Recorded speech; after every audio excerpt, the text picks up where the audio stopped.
Bonjour à tous. Les croyants se posent parfois la question de savoir comment faire pour arrêter de passer à côté de la volonté de Dieu, ce que l'on appelle dans la Bible péché.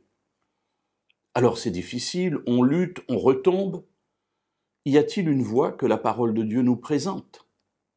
Bien sûr, nous savons qu'il n'y a pas un bouton dans notre vie sur lequel nous puissions appuyer et qui nous permettrait d'être entièrement fidèles à la parole de Dieu. Un épisode va nous aider à réfléchir sur une voie que Dieu nous propose, qui est reprise dans le Premier Testament comme dans le Deuxième.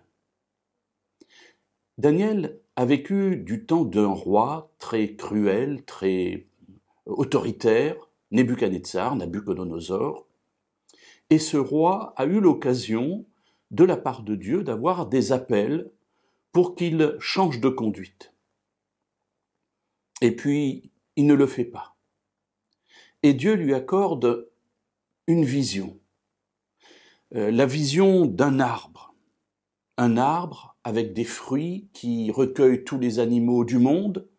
Et puis, à un moment donné, cet arbre est coupé, les racines restent en terre, mais le roi est troublé. Voilà, il a eu ce rêve et il est troublé. Et Daniel vient et lui dit, « L'arbre, c'est toi. Tu es un grand roi, Dieu t'a donné l'autorité, toute la terre dépend de toi, mais tu es très orgueilleux, tu es très mauvais, et ainsi l'arbre va être scié, c'est-à-dire que ta royauté va être enlevée. » Et Daniel donne un conseil à ce roi.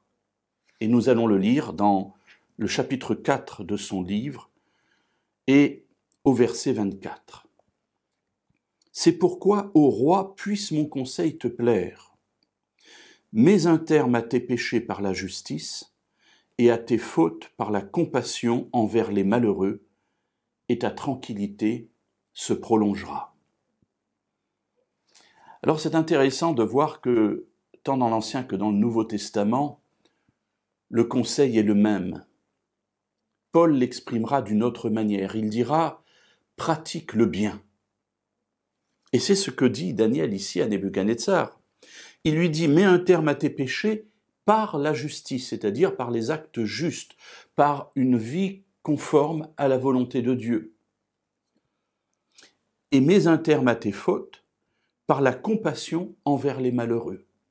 C'est-à-dire, encore une fois, par des actes, mais là, pas simplement des actes généraux, mais tout ce qui concerne la manière dont on peut aider les plus faibles, les plus démunis, à vivre mieux.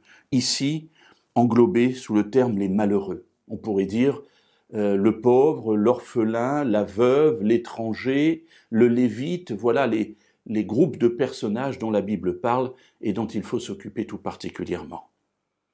Eh bien, pour vivre mieux, pour vivre en faisant éloigner de nous le péché, agissons dans les actes justes de Dieu et soyons attentifs à ceux qui sont plus malheureux que nous.